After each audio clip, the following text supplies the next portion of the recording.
প্রিয় শিক্ষার্থী বন্ধুরা আসসালামু আলাইকুম। স্বাগতম জানাচ্ছি বাংলাদেশ শিক্ষা বার্তার নতুন একটি ভিডিওতে। 2024 সালের এইচএসসি পরীক্ষার্থীরা তাদের বোর্ড চ্যালেঞ্জ রেজাল্টে সন্তুষ্ট না হয়ে আগামীকাল কিন্তু তারা রিট করতে চাচ্ছে, তারা কিন্তু আদালতের দ্বারস্থ হতে চাচ্ছে।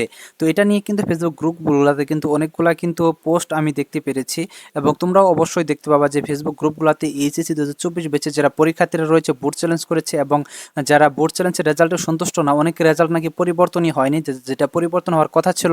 অনেকে বলতেছে যে তাদের যে খাতাগুলো পুড়ে গিয়েছিল সেটা ধামাচাপা দেওয়া হয়েছে, এবং তারা কিন্তু দেখা গেছে যে তাদের এই খাতাগুলা কিন্তু দেখতে পারেনি, যার কারণে তাদের রেজাল্টটা পরিবর্তন হয়নি। তো দেখতে পাচ্ছ এখানে কিন্তু আরেকজন শিক্ষার্থী চট্টগ্রাম শিক্ষা বোর্ডের সামনে আগামীকাল রোববার বিশাল আন্দোলনের ডাক দিয়েছে শিক্ষার্থীরা। আগামীকাল প্রত্যেক বোর্ডে আন্দোলন হবে, তার সাথে সাথে রিটও হবে। আপনারা কেউ ভয় পাবেন না, আগামীকাল ভয় না পেয়ে আন্দোলনে যোগদান করুন। জীবন দিলে রাজপথে দিব আমরা। সংখ্যা জনসংখ্যায় বেশি হয়, আমাদের পুলিশ কিছু করতে পারবে না। তো এখন দেখো এইসব শিক্ষার্থীরা কিন্তু তারা কিন্তু পুনরায় কিন্তু তাদের রেজাল্ট নিয়ে অসন্তোষ প্রকাশ করার মাধ্যমে কিন্তু তারা কিন্তু পুনরায় আন্দোলনে নামতে চাচ্ছে। পাশাপাশি তারা কিন্তু আদালতে রিট করবে একজন আইনজীবী নিয়ে। এটা নিয়ে কিন্তু আমি এর আগে গ্রুপের একজন পোস্টে দেখেছিলাম যে একজন বলেছিল যে তারা শিক্ষার্থীরা মিলে একজন আইনজীবী সাহায্য নিয়ে তারা কিন্তু কোর্টে রিট করবে, হাইকোর্টে। এই যে এইচএসসি 2024-এর যে বোর্ড চ্যালেঞ্জ রেজাল্টটা হয়েছে, এই রেজাল্ট নিয়ে তারা রিট করবে। কারণ তাদের অভিযোগ হচ্ছে যে অনেক শিক্ষার্থী যে তারা ভালো রেজাল্ট করার কথা ছিল বা তাদের পাশ করার কথা ছিল, অথচ তাদের যে ফেল করেছে সেই রেজাল্টটা পরিবর্তন হয়নি। তো তাদের রেজাল্টটা কেন পরিবর্তন হয়নি?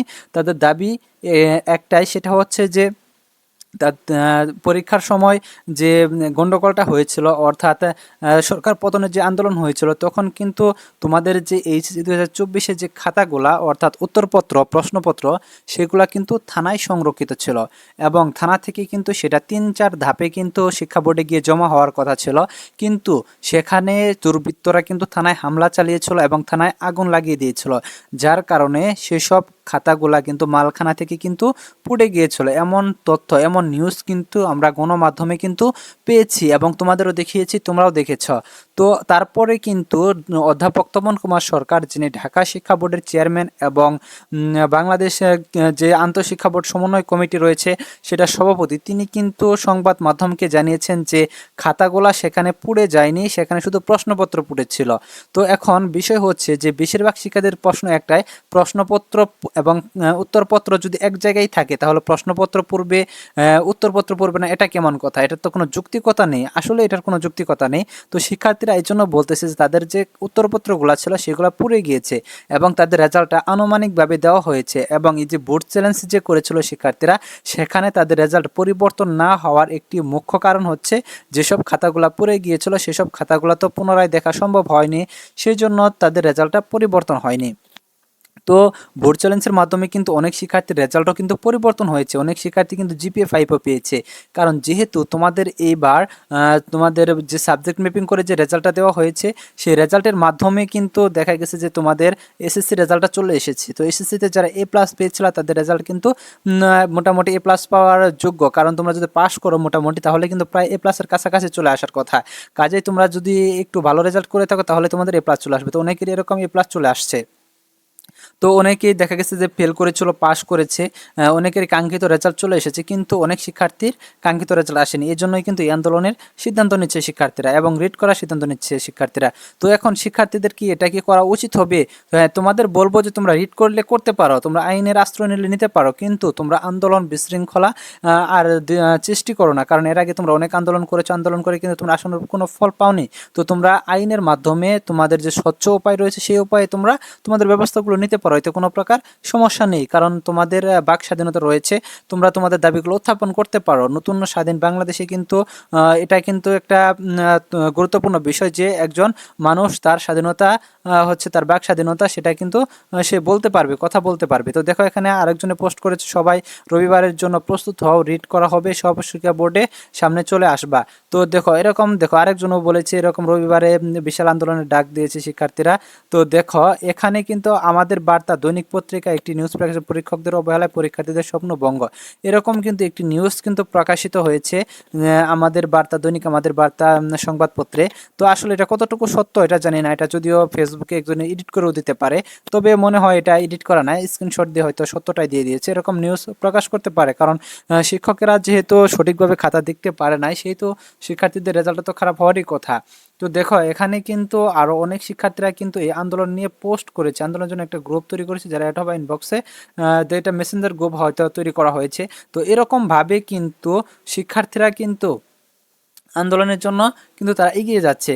দেখো আওয়ামী লীগের স্যাররা আমাদের সর্বনাশ করছে, আমরা কোটা আন্দোলন সরকার বিরোধী আন্দোলন করছি, তাহলে বুঝতে পারছো বিষয়টা এখন এখানে কোন পর্যায়ে যাচ্ছে এই আন্দোলনের মোড়টা। এখন পুরোটাই কিন্তু শিক্ষার্থীরা কিন্তু আওয়ামী লীগের যে টিচাররা রয়েছে, আওয়ামী লীগ পন্থী টিচাররা, তাদের উপর চাপিয়ে দিচ্ছে। আসলে এটা কতটুকু সত্য এটা আসলেই বলা মুশকিল, কারণ আসলেই এটা আসলে টিচাররা এরকম করেছে কিনা সেটা টিচাররাই ভালো জানে। তবে শিক্ষার্থীদের এরকম মনোভাব হতেই পারে যে যেহেতু একটা সরকার পরিবর্তন হয়ে গেল এই আন্দোলনের মধ্য দিয়ে, সেহেতু তাদের মনোভাব এমন হতে পারে যে এইচএসসি 2024 ব্যাচের শিক্ষার্থীরা যেহেতু এই আন্দোলনের অন্যতম একটি হাতিয়ার। কারণ যখন আন্দোলন বন্ধ হয়ে গিয়েছিল তখন কিন্তু দেখা গেছে যে সারা বাংলাদেশে কিন্তু কারফিউ জারি করার মাধ্যমে সেনাবাহিনী মাঠ পর্যায়ে নেমেছিল।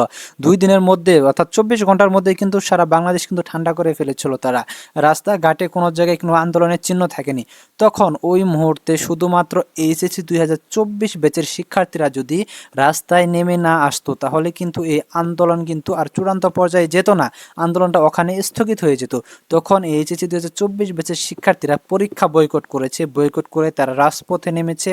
তারা রাস্তায় এসে বলেছে যে আমার ভাই হসপিটালে, আমি কেন পরীক্ষার হলে, আমার ভাই জেলখানাতে, আমি কেন পরীক্ষার হলে, এরকম স্লোগান দিয়ে কিন্তু তারা কিন্তু এই আন্দোলনটাকে কিন্তু নতুন করে কিন্তু জীবন দিয়েছে।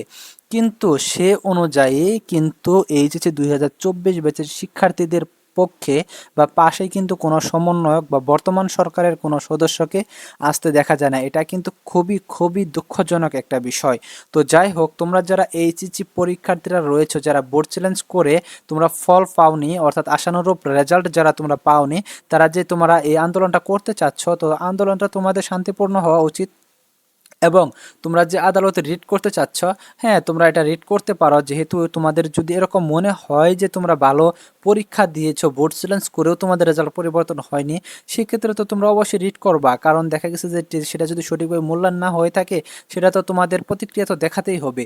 কিন্তু তোমরা শান্তিপ্রিয় ভাবে তোমরা সুস্থ মস্তিষ্কে তোমরা কাজ করে যাও, এতে কিন্তু দেখা যাবে যে দেশের পরিস্থিতিও ভালো থাকবে, তোমাদের দাবিটা নিয়েও কিন্তু তারা বিবেচনা করবে, এবং আদালতে রিট হলে এটা নিয়ে অবশ্যই কিন্তু একটি ফয়সালা কিন্তু অবশ্যই চলে আসবে। তোমরা এটা ভালো একটা উদ্যোগ নিয়েছো, তোমরা কোনো প্রকার ঝামেলা, তারপরে আন্দোলন, মানববন্ধন, এগুলা তোমরা বাদ দিয়ে যে তোমরা আদালতে রিট করার সিদ্ধান্তটা নিয়েছ, এই সিদ্ধান্তকে আমি সাধুবাদ জানাচ্ছি।